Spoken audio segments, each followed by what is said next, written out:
네, 요한계시록 22장 강해 시간입니다. 계시록은 22장까지 있습니다. 그러니까 계시록 강해 22장은 마지막 시간입니다.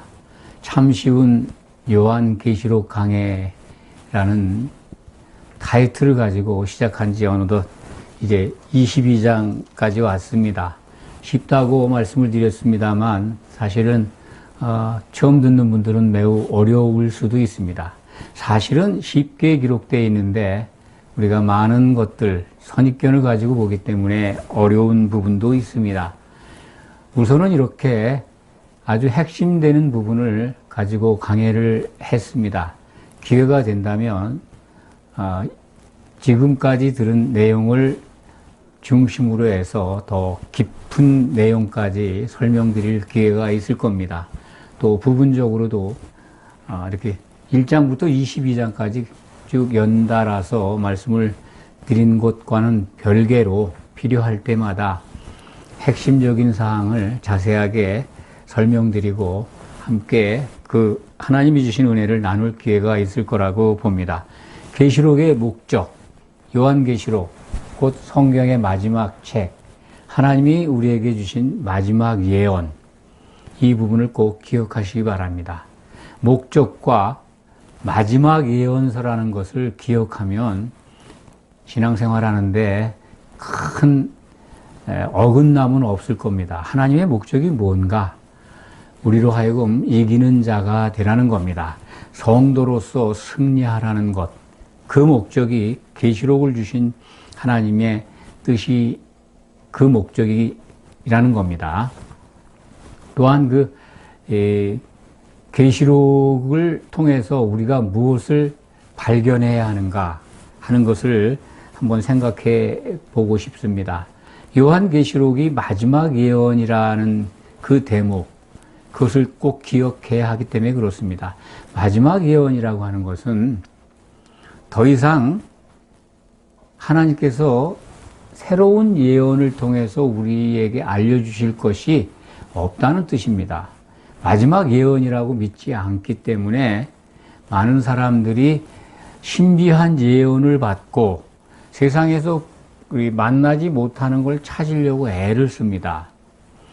하나님을 향해서 가는 믿음의 길에 또 다른 예언은 필요하지 않다라는 말씀으로 받아주시기 바랍니다. 이게 마지막 예언이라고 하니까 굉장히 의아해하는 분들이 많습니다. 온전한 것입니다. 왜냐하면 성경의 마지막 책, 마지막 부분에 더하거나 빼지 말라고 하는 말씀이 기록되어 있습니다. 마지막 예언서에 더하거나 빼지 말라면은 이외에 다른 말씀을 만들지 말라는 거 아니겠습니까?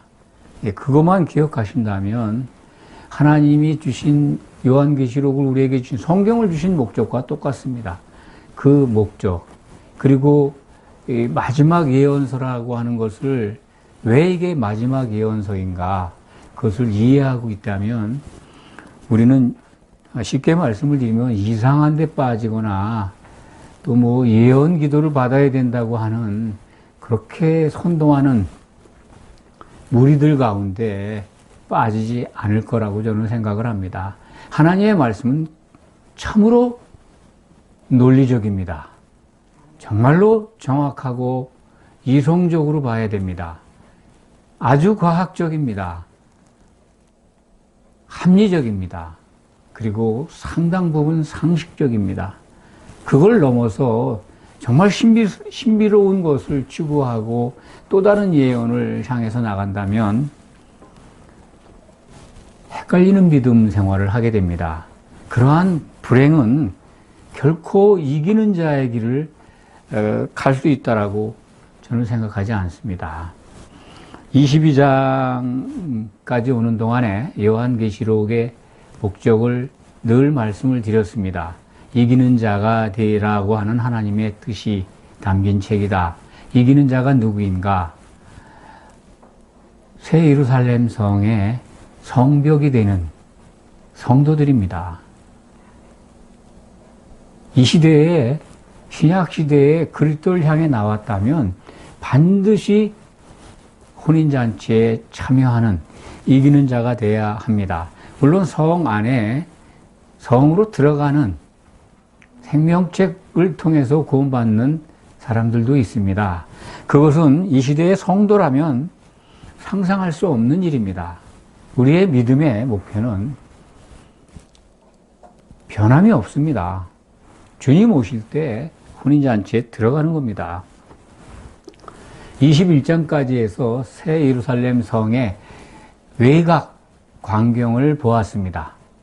성 전체가 정금으로 되어 있는데 성벽은 벽옥으로 되어 있고 성벽 밑에 기초석은 12보석으로 구성되어 있고 바로 그 12 기초석 위에는 어린 양의 12사도의 이름이 있다. 그리고 그 위에 이제 성벽이 한 벽옥으로 되어 있다. 벽옥의 높이, 길이가 똑같다. 12,000 스타디온이라 그러는데 계산을 해보니까 2,300km 정도 되더라. 이런 말씀을 드렸습니다. 또 성벽의 두께가 65m 정도 되는 통으로 된 벽옥으로 된 그 성벽을 21장에서 우리는 살펴보았습니다. 그 성 안은, 그 성 전체는 그런데 정금이더라. 그것이 바로 21장 21절에 기록이 되어 있습니다. 성의 길은 맑은 유리 같은 정금이다. 성 안에 이제 길도 좀 보여주셨어요. 그리고 성의 문은 진주문이다. 이런 설명을 기억하시기 바랍니다. 22장에는 드디어 그 성 안의 모습이 소개되고 있습니다. 성 안의 모습은 뭐 이렇게 여러 부분을 보여주신 것 같지는 않습니다. 사도 요한이 본 곳 그대로 기록을 했을 테니까 보이는 그대로 기록을 한 겁니다. 보호자가 있고 보호자에 하나님과 어린 양이 같이 있습니다. 그런데 그 보호자에서 생명수, 물이 흐르죠. 강이라고 표현되는데 이제 물이 흐릅니다. 지금 강이죠. 생수, 곧 생명수입니다. 생수라고 번역된 곳도 있고 생명수라고 번역된 곳이 있는데 쓰인 단어는 헬라말은 같습니다. 단어가 같은 단어입니다. 그러니까 생수로 보시면 됩니다.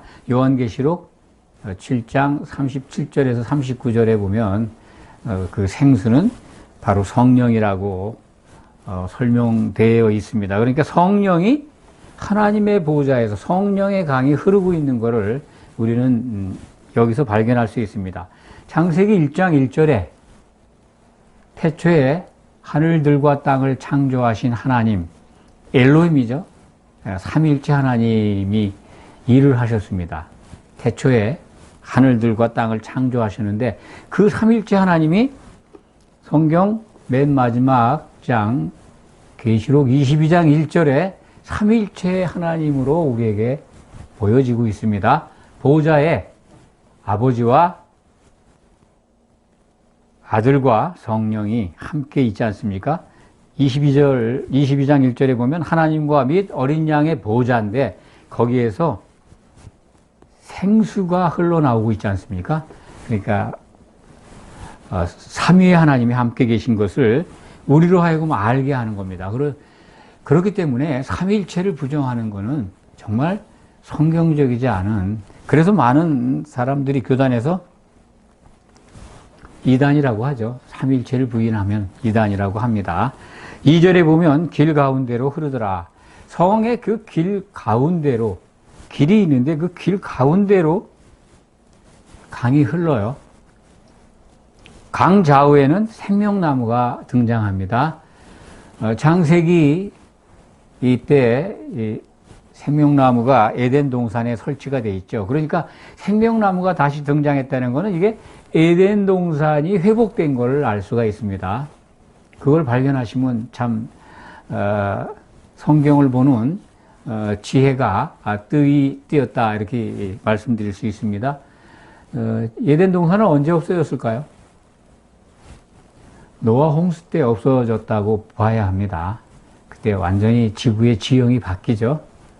그래서 에덴 동산이 없어지고 거기에 생명나무도 없어졌는데, 그러니까 에덴 동산에서 아담 부부가 쫓겨났을 때, 추방됐을 때 실낙원 했는데, 이제 새 예루살렘이라고 하는 낙원이 회복된 것입니다. 그 낙원에 생명나무가 있다. 이 생명나무에 대한 생각은 여러 가지로 할 수 있는데요. 강 좌우에 있다 그러니까 여러 생명나무는 아닌 것 같습니다. 한 나무로 본다면, 특히 이 쓰인 단어가 추리, 영어로 말하면 추리, 살아있는 뿌리가 살아서 활동하는 산나무가 아니라 우두로 표현이 되어 있습니다. 우두, 그러니까 산나무를 베어서 목재 같은 나무죠. 이 나무가 생명나무로 기록이 되어 있는데 십자가를 상징하는 것 같습니다. 우리가 볼 때는 잘려있는 나무라 죽었기 때문에 무슨 생명활동을 하겠는가 하는데, 이게 우두로 된 나무, 여기에 12열매가, 그러니까 새 예루살렘의 환경을, 생태 환경을, 우리가 살고 있는 이 지구의 환경을 직접 대입하실 필요는 없습니다. 그러면 납득이 안 가죠? 그리고 12가지 열매를 어떻게 한 나무가 맺겠습니까? 그렇지 않습니까? 한 나무는 같은 열매를 맺죠? 그런 걸로 봐서 나무가 12개인지 한 나무인지 그렇게 할 수도 있겠지만은, 저는 하나의 나무가 12가지 열매를 맺고 있다, 그렇게 이해를 합니다. 나무 잎사귀들은 또 만국을 치료하기 위해 있습니다. 열매는 성도들에게 주어 먹게 하고 있습니다. 계시록 2장 7절에 보면 이기는 자들에게 주신 복에 대한 말씀이 있는데, 그 생명나무 열매를 주어 먹게 한다. 성도들이 공통으로 받는 은혜의 선물입니다. 이기는 자들은 생명나무의 열매를 무한정 먹을 것입니다. 그런데 잎사귀들은 만국을 치료하기 위해 있어요. 그 만국을 치료하기 위해 있다고 하는 것은 에스겔서에 기록되어 있는 말씀을 적용하시면 거기에 이제 나무가 등장하는데, 에스겔서 47장으로 제가 기억을 합니다. 거기에 보시면 그것이 나와 있습니다. 나무의 잎새가 치료할 것이다라는 말씀이 기록되어 있는데, 그것하고 연관해 보신다면 이 치료를 위한 잎사귀들은 백성들, 예루살렘 성에 들어오는 백성들을 치료하는 약재로 쓰이는 것 같습니다. 그렇게 기억하시면 됩니다. 그러니까 이 생명책에서 구원을 받은 새 예루살렘에 들어가는 백성들, 그들은 그리스도와 한 몸을 이룬 그런 구원 상태가 아니기 때문에 치료가 필요한 것 같다. 저는 그렇게 이해를 합니다. 그렇게 말씀을 드립니다. 3절부터 5절까지 보겠습니다. 저주가 있을 수가 없죠? 저주가 있으면 안 되죠. 하나님이 함께 하시는데, 하나님과 함께 있는데 하나님이라는 존재를 우리가 잘 이해하시기 바랍니다. 저주 같은 게 있을 수가 없습니다. 어둠이나 아픔이나 이런 게 없습니다. 그런 것들은 다 지나갔습니다. 그렇기 때문에 그때부터는 이제 하나님과 우리 이 성도들과의 장벽이 없습니다. 죄가 사라졌기 때문에 하나님을 배워도 죽지 않습니다. 그래서 그의 종들이 하나님의 보좌 가운데, 하나님 보좌에 하나님과 어린 양이 있는데, 그 종들이, 성도들이죠. 성도들이, 이기는 자들이 하나님을 섬기게 됩니다. 얼굴을 본다고 되어 있습니다. 또 성도들의 이름도 그들의 이마에 있을 겁니다. 아들이라는 이름이겠죠.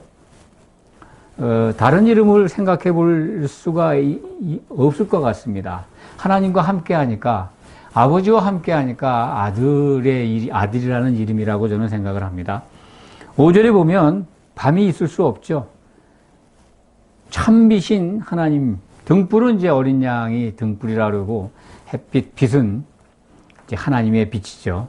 예, 앞에서는 하나님의 빛이고 등은 어린 양의 빛이다. 이렇게 계시록은 구별해서 이렇게 설명하는데 삼일체 하나님의 빛이라고 이해하시면 쉽게 받아들일 수 있습니다. 5절에 이제 그들이 세세토록 왕노릇하리도다 하는 표현이 있는데요. 왕노릇이라는 표현은 없습니다. 왕이라는 단어는 없습니다. 세세토록 영원 무궁하도록 통치한다. 왜, 뭘 통치할까요? 새 예루살렘 안에 치료받아야 될 백성들이 있습니다. 백성들, 사람들이 있잖아요. 성도들은 그들을 다스리는 그러한 영광을 받는 것 같습니다. 그들이 세세토록 노릇, 통치한다는 거예요. 다스린다는 거예요. 그러니까 우리는 반드시 승리하는 자, 이기는 자, 혼인잔치에 들어가는 성도가 되어야 함을 오늘 말씀에서도 확인하게 됩니다. 6절부터 9절까지 같이 묶어서 보겠습니다. 22장에서 가장 중요한 거는요, 이 요한계시록은 성경의 에필로그, 맺는 말, 결론이다. 마지막 예언이기 때문에. 그런데 특히 22장은 그 마지막 예언서의 에필로그의 에필로그입니다. 22장은. 그 에필로그가 맺는 말이 들어가 있는 22장 속의 에필로그는 또 뭐겠습니까? 맺는 말이 뭐냐? 그것이 지금 나오는 대목입니다. 그것이 뭐냐면,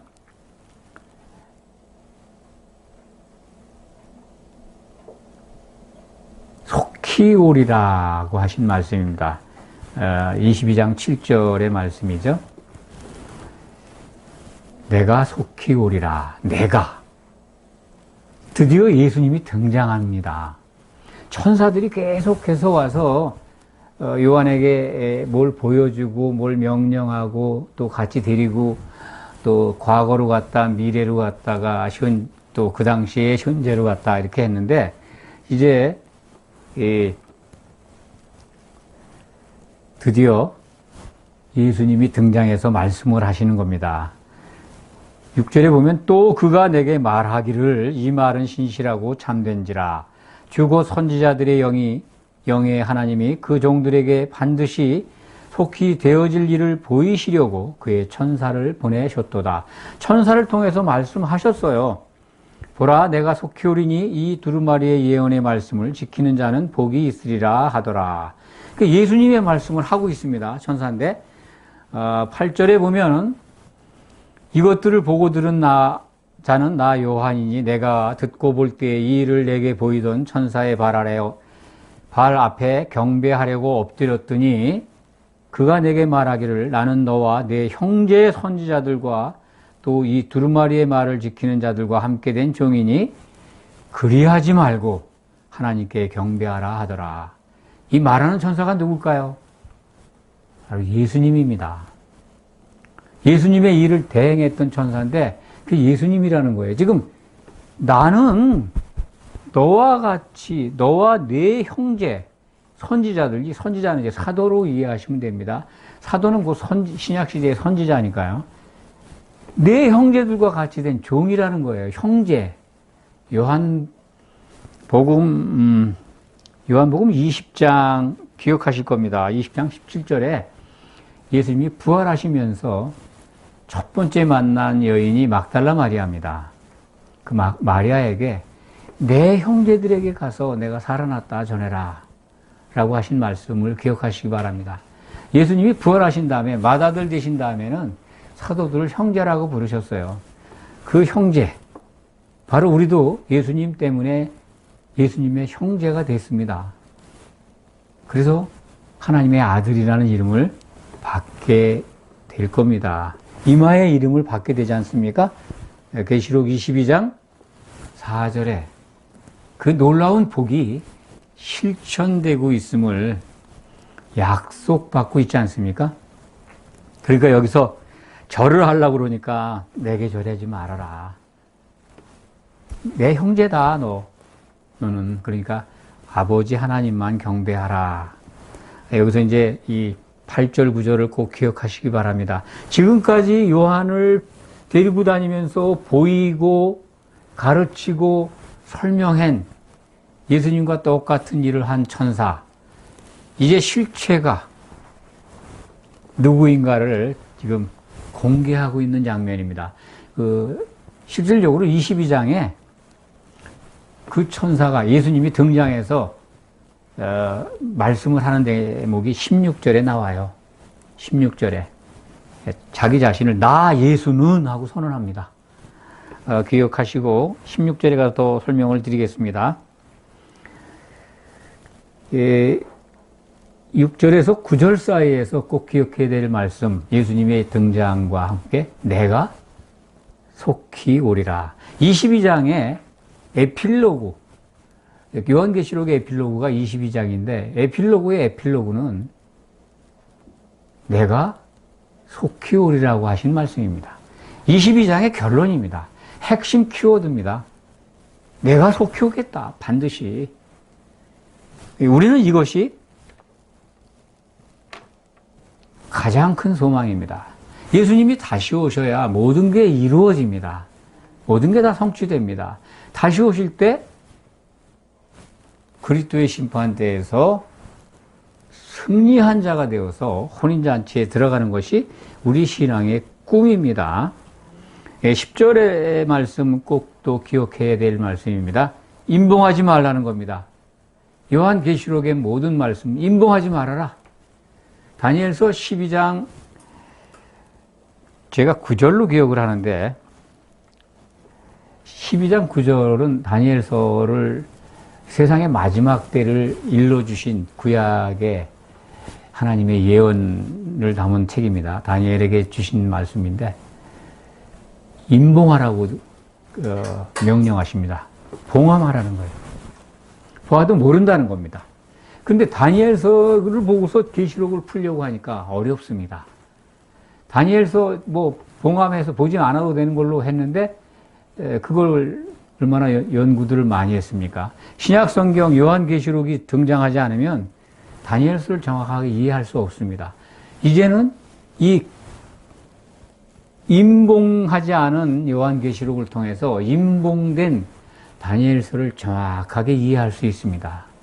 요한계시록을 기준하면 다니엘서를 다 풀 수 있다는 말씀입니다. 때가 가까우다는 거죠. 하나님의 때죠. 하나님의 때가 사람에게는 왜 이렇게 더디우시나라고 생각할 수 있습니다만 하나님 생각 속에는 가까운 시간입니다. 그러니까 예수님은 계속해서 속히 오리라고 하는 말씀을 요한계시록 22장에서 3번 하십니다. 첫 번째가 7절에 기록되어 있고요. 11절부터 10절, 11절을 같이 말씀을 드리겠습니다. 임봉하지 말라 지금 말씀을 드렸고 때가 가까우니까 주목해서 계시록을 보아야 한다는 말씀입니다. 봉함되지 않았으니까 늘 성도라면 반드시 보아야 되죠. 이걸 안 봐도 된다라고 상징이다. 안 봐도 된다고 가르친다면 하나님의 말씀을 빼는 것과 마찬가지입니다. 만약에 예언의 말씀을 빼면 어떤 벌을 받겠습니까? 22장 19절에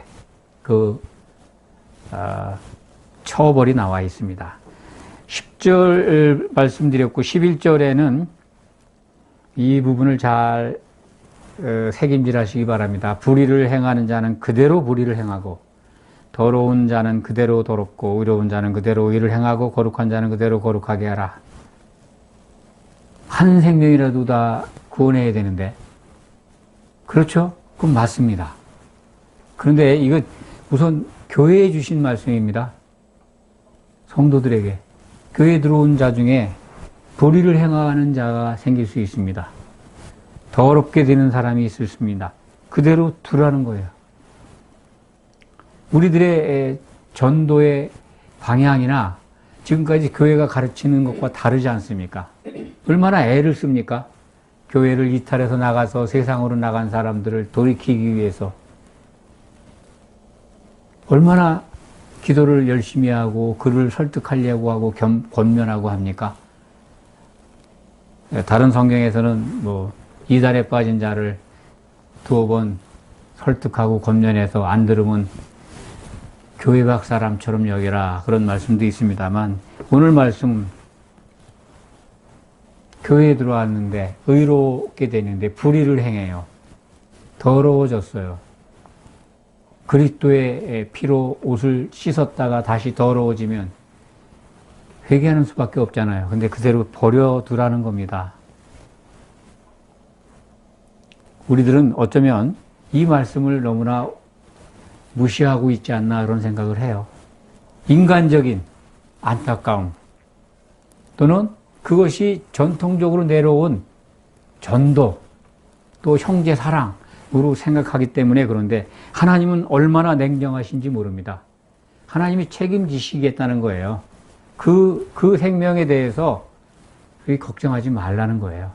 불의를 행한다? 그럼 그대로 불의를 행하게 하라. 더러운 자 그대로 더럽게 해라. 의로운 자는 정말 의를 행하고 거룩한 자는 그대로 의를 행하게 하라는 겁니다.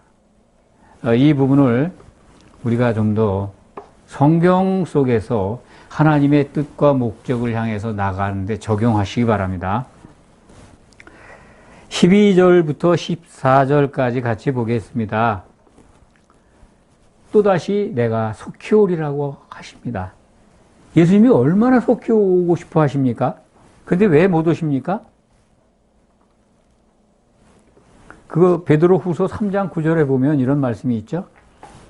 주의 약속은 어떤 이들이 더디다고 생각하는 것 같이 더딘 것이 아니라 오직 주께서는 너희를 위하여 너희에 대하여 오래 참으사 아무도 멸망하지 않고 다 회개하기에 이르시기를 원한다. 이 말씀을 기억하시기 바랍니다. 예수님은 결코 모든 사람들이 멸망에 빠지기를 원하시는 분이 아닙니다. 좁은 문이라고 하셨지만은 좁은 문으로 들어가기 힘쓰라고 말씀하셨습니다. 그런데 찾는 자가 없다는 거예요. 찾고자 애쓰는 자들이 없다는 거예요. 넓은 문으로 알기 때문에 그렇습니다. 혼인잔치에 들어가는 문이 정말 넓은 문이 아닙니다. 좁은 문입니다. 그래서 오래 참고 계신 겁니다. 들어올 자들을 기다리고 계시죠. 그래서 두루마기를 15절, 14절까지 말씀드리겠습니다. 자기 두루마기를 빨아라. 사람들의 두루마기가 뭘까요? 옷이잖아요. 옷, 두루마기. 옷은 옷입니다. 그 옷을 빠는 방법은요, 그 사람이 입고 있는 옷은 더럽혀진 옷입니다. 죄에 젖어 있는 옷이죠. 그걸 빠는 수밖에 없어요. 빠는 세제는 예수 그리스도의 피입니다. 피로 빨아야 된다는 겁니다. 그 예수 그리스도의 피로 빨아야 생명나무가 있는 성문으로 들어갈 권세를 받는다는 거죠. 백성이 될 수 있다는 겁니다. 최소한. 그런데 그리스도의 피로 빠는 것은 뭡니까? 핵심이 뭘까요? 15절에 나와 있는 이 개들, 점술가들, 자기들의 노력과 자기들의 행위로 우상 숭배라든지 이런 걸 통해서 구원에 이르려고 하는 사람들. 그리스도의 피보다는 그리스도를 믿는다고 하면서 자기들의 행위와 노력으로 구원에 이르려고 하는 사람들에 대한 경고입니다. 못 들어간다는 거예요. 새 예루살렘에 못 들어가면 어디 갑니까? 15절 성 밖에 있으리라 하신 말씀을 꼭 기억하시기 바랍니다. 개라고 하는 것은 전에 말씀을 드렸죠. 발굽도 없고 새김질도 못하고 오직 먹기만 하고 뭐로 뜯기나 하고 자기 행위로 구원에 이르려고 안 됩니다. 새김질해야 됩니다. 분별해야 합니다. 16절부터 17절, 16절만 먼저 보겠습니다. 16절 나 예수는 드디어 예수님이 등장합니다. 교회들을 위하여 내 사자를 보내어 이것들을 너희에게 증언하게 하였다. 예수님이 등장해요. 나 예수라는 거예요. 내 사자들을 보내서 이렇게 말씀을 하셨다는 겁니다. 너희에게, 교회에게, 누구에게? 교회들을 위해서 성도들에게 보냈다는 겁니다. 그러니까 이 요한계시록은 교회에 주신 하나님의 마지막 예언서고 성도들이 꼭 주목해서 보아야 될 책이라는 겁니다. 나는 다윗의 뿌리이며 자손이다. 다윗의 뿌리, 다윗의 조상, 다윗의 씨라는 거죠. 뿌리, 자손, 다윗의 씨라는 것, 다윗의 후손으로 오셨죠. 동시에 말씀하시고 계십니다. 광명한 새벽별이라. 새벽별이 있어야 해가 뜹니다. 예수님은 아주 굉장히 어두운 칠흑 같은 밤에 별로, 새벽별로 오셨습니다. 우리에게 소망을 주고 계십니다. 17절은 해석이 좀 어렵습니다. 우리말로 번역된 말씀이 그랬습니다. 이게 성령이 아니라 그 영입니다. 그 영, 천사죠. 지금까지 예수님의 역할을 한 천사. 그 천사와 신부가 말씀하신 완성된 교회입니다. 완성된 교회를 보고 있지 않습니까? 미래의 일이지만 이 시점에서는 완성된 신부로 단장된 새 예루살렘을 사도 요한은 보고 있지 않습니까? 그 완성된 교회가 말씀하는 겁니다. 오라 하시는도다. 주여 어서 오시옵소서라는 표현이 담겨 있습니다. 그러니까 그 영과 신부가 주여, 네, 주님 어서 오십시오. 그러면서 외치는 겁니다. 듣는 자도 오라고 해라. 목마른 자도 오고 원하는 자는 값없이 생명수를 받아라. 그렇게 한 겁니다. 자, 다시 말씀드립니다. 성령과 신부가 성령 아닙니다. 그 영과 신부가 외칩니다. 주님 어서 오십시오. 그러면서 그 뒤에 말도 지금 외치고 있다. 강조해서 말씀하고 있다 하는 것을 기억하시면 됩니다. 18, 19절은 여러 번 말씀드렸습니다. 요한계시록에 기록되어 있는 모든 말씀에 덧붙이거나 더하거나 19절은 빼면은 거룩한 성에 못 들어가고 재앙을 받는다는 겁니다. 이 18절에 나와 있는 더하면 재앙을 받는다는 것은 재앙을 더한다. 최고의 재앙이 불못에 던져지는 거 아니에요. 불못에 들어간다는 얘기입니다. 19절도 불못에 던져진다. 예루살렘 성 밖은 불못인 것 같습니다. 새 하늘과 새 땅이 내려왔는데 새 땅은 예루살렘 성이고 성 밖은 불못이다. 그렇게밖에는 우리들에게 보여지지가 않습니다. 20절에 또다시 세 번째 이것들을 증언하시니 누굴까요? 나 예수라고 설명하셨죠. 예수님이 내가 진실로 속히 오리라. 여기 이제 진실이라는 게 또 덧붙여 있어요. 내가 속히 오리라 하셨는데 여기서는 진실로 속히 오리라 강조하십니다. 그러니까 에필로그라고 하는 맺는 말 속에서 진짜 맺는 말은 내가 진실로 속히 오리라 라고 하는 말씀입니다. 우리에게 가장 큰 소망을 주시는 약속의 말씀입니다. 이것을 우리는 지금 받고 있습니다. 그래서 사도 요한은 이렇게 맺습니다. 성경의 피리어드가 주 예수의 은혜가 모든 자들에게 있을지어다. 축도하시는 거죠. 이 복이 우리들에게 요한계시록 강해를 지금까지 들어오신 분들, 그리고 오늘도 듣고 있는 분들, 장차 듣게 될 모든 분들, 그래서 성도가 되셔야 하는 모든 분들에게 주 예수의 은혜가 항상 함께 있기를 축원합니다. 아멘. 기도하겠습니다. 아버지 하나님 감사합니다. 계시록을 통해서 하나님의 뜻과 목적을 더 자세히 알게 되었습니다. 하나님은 우리로 하여금 탈락자 없이 이기는 자가 되기를 원하고 계십니다. 반드시 그렇게 될 것을 믿고 감사드립니다. 오늘 말씀을 통해서 예수님이 다시 오신다고 하는 약속을 더욱 굳게 믿으며 확신합니다. 그날에 이기는 자가 되어서 모든 성도들이 주님과 더불어 아버지를 찬송하게 되기를 원합니다. 할렐루야를 부르면서 감사하게 되기를 원합니다. 꼭 이루어 주시옵소서. 예수 그리스도의 이름으로 간절히 기도하옵나이다. 아멘.